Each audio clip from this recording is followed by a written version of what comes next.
एक बात हमेशा सामने आई है कि घुसपैठियों के जाली दस्तावेज बनाना बड़ा ही आसान है, जबकि भारतीय नागरिक देश में सुविधाओं के लिए तड़प रहे हैं। एक बात हमेशा सामने आई है कि घुसपैठियों के जाली दस्तावेज बनाना बड़ा ही आसान है। उन्होंने पूछा वो धर्म बदलने के लिए तैयार है या नहीं।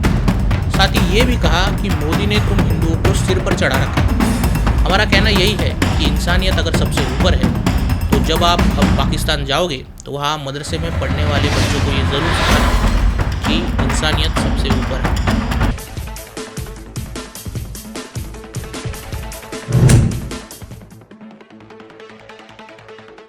नमस्कार, न्यूज़ डंका के बात पते की में आपका स्वागत है।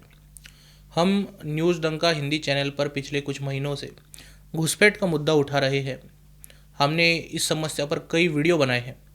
हमने जब कभी मुसलमानों की अवैध घुसपैठ का मुद्दा उठाया है, फिर चाहे वो बांग्लादेशी का हो या फिर रोहिंग्याओं का, एक बात हमेशा सामने आई है कि घुसपैठियों के जाली दस्तावेज बनाना बड़ा ही आसान है। न केवल जाली दस्तावेज बल्कि ये लोग सभी स्वास्थ्य, शिक्षा, रोजगार की सुविधाएं बड़े मज़े से उठा रहे हैं, जबकि भारतीय नागरिक देश में सुविधाओं के लिए तड़प रहे हैं। आज जब पहलगाम हमले के बाद पाकिस्तानियों को देश छोड़ने का अल्टीमेटम दिया गया है तो ये लोग देश में कहीं छुप कर बैठे हैं। पुलिस की टीमों के अलावा इन्हें कॉलर से घसीटकर देश के बाहर फेंकने के लिए युद्ध स्तर पर काम होते नहीं दिखता। टाइम्स ऑफ इंडिया के अनुसार अभी तक केवल 786 पाकिस्तानी देश से भगाए गए हैं और ये पाकिस्तानी मुसलमान इतनी मोटी चमड़ी के हैं कि भगाने के बाद भी ऐसे पेश आ रहे हो जैसे भारत में रहना इनका अधिकार है, जैसे इनके बाप की बपोती है। अब ये ओसामा जो 17 साल से भारत में रह रहा है, इसे जब देश से भगाया गया तो इसका दिमाग सुन्न रह गया। ओसामा को देश से भगाए जाने के बाद भी वो कह रहा है कि ये हमला हुआ उसमें एजेंसियों की गलती थी, उन्होंने लोगों की रक्षा नहीं की, जबकि उसे पाकिस्तान को दोष देना चाहिए था। खैर, वो पाकिस्तान परस्त है। अपने ANI को दिए इस बाइट में ये पाकिस्तानी लड़का इस बात को कबूल कर रहा है कि इसका इस देश में रेशन कार्ड बना हुआ है, आधार कार्ड बना हुआ है, इस देश में उसका वोटिंग कार्ड बना हुआ है और इसने वोट भी किया है। आप इस वीडियो को एक बार ज़रूर देख लीजिए। ओसामा है। कहाँ से रहेंगे? मैं उड़ीसा आया हूँ इस टाइम। उड़ीसा आए हम। परसों कर रहा हूँ अपना बैचलर्स इन कंप्यूटर साइंस। मेरा फाइनल सेमेस्टर चल रहा है। जून में मेरे एग्जाम्स थे, तो मेरे कुछ और प्लान्स थे कि एग्जाम्स खत्म करके मैं जॉब्स के लिए, इंटरव्यू के लिए मैं प्रिपेयर कर रहा था। लेकिन अचानक से जब सब चीज़ होना, ठीक है, ये बहुत अफेक्ट करती है। तो मेरा इस टाइम थॉट प्रोसेस बिल्कुल डिस्टर्ब हो गया है। ठीक है, मेरे को नहीं पता रिएक्ट कैसे करना है, क्या है क्या नहीं। अब जो चीज़ वहाँ पे हुई, किसने करी, क्या है क्या नहीं, वो किसका हक बनता है? एजेंसीज का हक बनता है उनको अच्छे से रिसर्च करके डीप उनका वो एनालाइज करके उनका आउटपुट देना। हम तो उसमें कुछ नहीं कर सकते जी। यहाँ का नहीं बना हुआ हमारा पासपोर्ट। हम एज ए पाकिस्तानी नेशनल्स वहाँ से पासपोर्ट अप्लाई करके थ्रू लीगल तरीके से आए थे हम। ठीक है, हम यहाँ पे 17 सालों से, हम 2008 में आए थे, 24/11/2008 में। तो हमने विद इन 15 डेज यहाँ पे आते ही हमने वीजा स्टे करवाया था।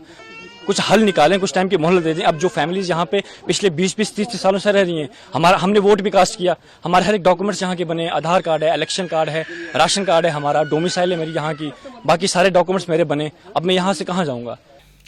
ओसामा 24 नवंबर 2008 को भारत में आया और 26 नवंबर का हमला उसके 2 दिन बाद यानी 26 नवंबर 2008 को हुआ। हमें चाहिए था कि इसे उसी वक्त देश से बाहर फिकवाया जाता, लेकिन हमारी एजेंसियां और UPA की सरकार इतनी नाकारा थी कि ये पिछले 17 सालों से भारत के संसाधनों पर आड़ा हाथ मार रहा है। जब पहलगाम में मुस्लिम आतंकियों ने हमला किया तो उन्होंने सबसे पहले धर्म पूछा।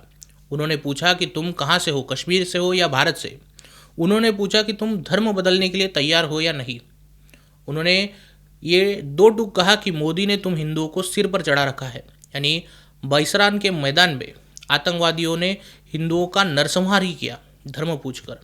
जब हिंदुओं को धर्म देखकर मारा गया, हिंदुओं की सरकार की ओर से प्रतिक्रिया आई कि पाकिस्तानी देश छोड़कर चले जाए, और देश छोड़ते हुए ये पाकिस्तानी मुसलमान कह रहे हैं कि हिंदू मुसलमान नहीं देखना चाहिए, इंसानियत सबसे ऊपर है।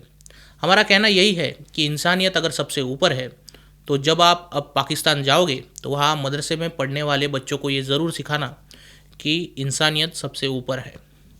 ओसामा का कहना है कि यहाँ पाकिस्तानी 40 साल से रह रहे हैं, उन्हें अपना लिया जाए, उनका पाकिस्तान में भविष्य नहीं है, वो वापस पाकिस्तान लौटकर क्या करेंगे। जबकि हमारी परेशानी यही है कि ये पाकिस्तानी मुसलमान हैं। जब इनका जिन्ना ज़मीन ले चुका है तो अब भारत की इन्हें ज़रूरत क्यों है, और अगर भारत में रहना है तो पाकिस्तान के एग्जिस्टेंस की ज़रूरत क्या है। ये मुसलमानों का दोगलापन हमारे समझ नहीं आता। उन्हें बांग्लादेश चाहिए लेकिन भारत में घुसकर रहना है, भारत में रहना है लेकिन वफादारी पाकिस्तान और बांग्लादेश से रखनी है।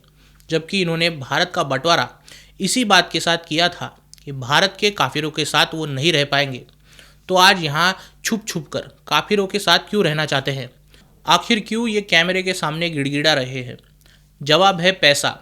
सच्चाई यही है कि इस्लाम सनक दे सकता है, इस्लाम शस्त्र दे सकता है, इस्लाम तानाशाही दे सकता है और इस्लाम युद्ध भी दे सकता है।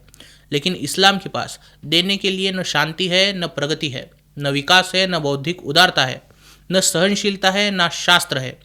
पाकिस्तान और बांग्लादेश की नींव भी इस्लाम ही थी, इसलिए इन दोनों देशों के पास सब कुछ है जो इस्लाम दे सकता है। गृहयुद्ध, तानाशाही, शस्त्र और सनक। इन देशों की पास प्रगति, शांति, विकास, पैसा नहीं है जो कमाने की क्षमता काफिरों के पास है। इसीलिए ये हारे हुए पाकिस्तानी और बांग्लादेशी भारत में घुसपैठ कर रहना चाहते हैं। सवाल है कि इन्हें जाली दस्तावेज कौन बनाकर दे रहा है, जिससे ये राशन कार्ड बनवाते हैं, जिससे ये भारत के गरीबों का राशन छीन कर खाते हैं। सवाल यही है कि इनके वोटिंग कार्ड्स कौन बनवा रहा है कि ये वोट देते हैं। और अगर पाकिस्तानी वोट देगा तो बिल्कुल किसी ऐसे को देगा जो भारत को कमज़ोर रखे। चुनाव आयोग को इस सवाल का जवाब देना होगा कि ओसामा भारत में वोट देकर कैसे गया। सवाल बस ये नहीं है, जिस देश के साथ हमारे 4 युद्ध हो चुके हैं, उनकी बेटियों से शादी कर उन्हें भारत में कौन लेकर आ रहा है, उन्हें अपनी बेटियां ब्याह कर कौन दे रहा है। आखिर क्यों भारत पाकिस्तान के बच्चे पाल रहा है।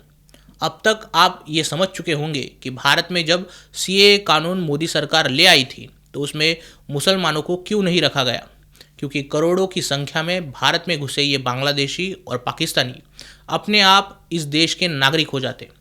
और कांग्रेस से लेकर तमाम दल जो इसमें मुसलमानों को शामिल करना चाहते थे, वो ऐसे लाखों करोड़ों बांग्लादेशी मुसलमानों को भारत में बसाना चाहते थे।